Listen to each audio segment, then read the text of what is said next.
vamos chegar no nosso primeiro quadro, que fala sobre a USAID. Eu não sei falar muito bem, até porque aqui no Brasil você pode falar do jeito que você quiser, mas o que importa é que foi uma agência criada nos anos 60, 70 para ajuda humanitária ao redor do mundo, ajuda humanitária internacional. E essa agência estava recebendo grana para fazer alguns trabalhos, inclusive aqui no Brasil, porém, se constatou que talvez o trabalho que eles estavam realizando não era tão bem intencionado ou talvez com um certo viés, e para isso a gente vai trazer o André Marsiglia, que foi o primeiro advogado da CPI,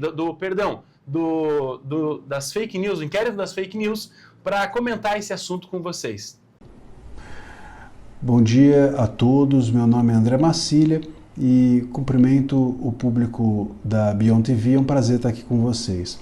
Esse tema da USAID é muito preocupante. E é muito preocupante porque a notícia a denúncia que está sendo feita é de que é possível que ela esteja servindo ou tenha servido como um instrumento de manipulação de informações que circulam aqui no país.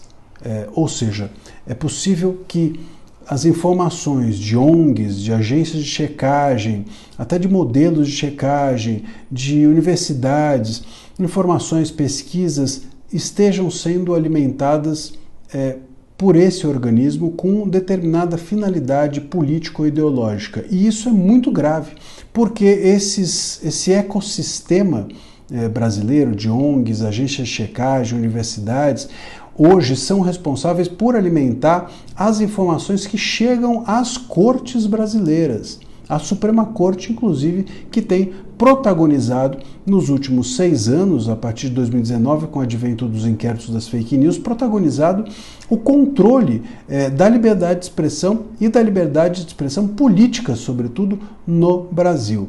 Então, se de alguma forma existe um enviesamento por meio de alimentação financeira ou alimentação de informações de fora do país para o Brasil, de modo a direcionar a opinião pública brasileira ou essas entidades da sociedade civil, e essas entidades influenciam a Suprema Corte, que é quem, na ponta do iceberg, dá decisões e tem dado decisões censórias no sentido de controlar o debate, controlar a liberdade, controlar as nossas liberdades individuais. Quer dizer, o impacto disso no país é muitíssimo sério.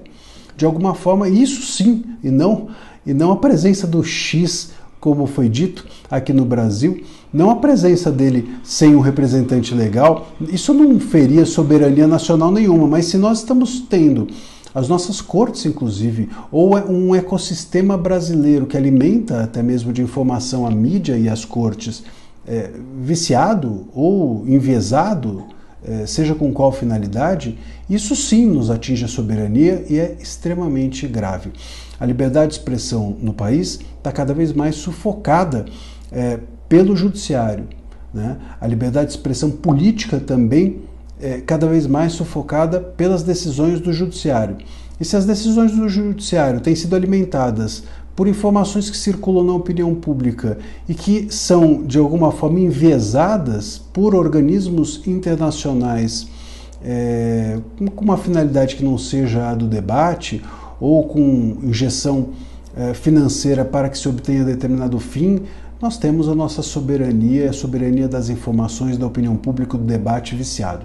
Então, por um lado, as cortes alimentadas por informações equivocadas ou enviesadas, e por outro lado, uma corte que censura o debate público que sai desse circuito. Então, isso é muito grave e precisa ser apurado, investigado e inclusive, avaliado de forma profunda o impacto que isso pode ter causado no debate público e político nacional. Rafael Werner, tua opinião sobre o assunto? Eu acho muito perigoso os Estados Unidos arrogar para si essa posição de ser a polícia do mundo.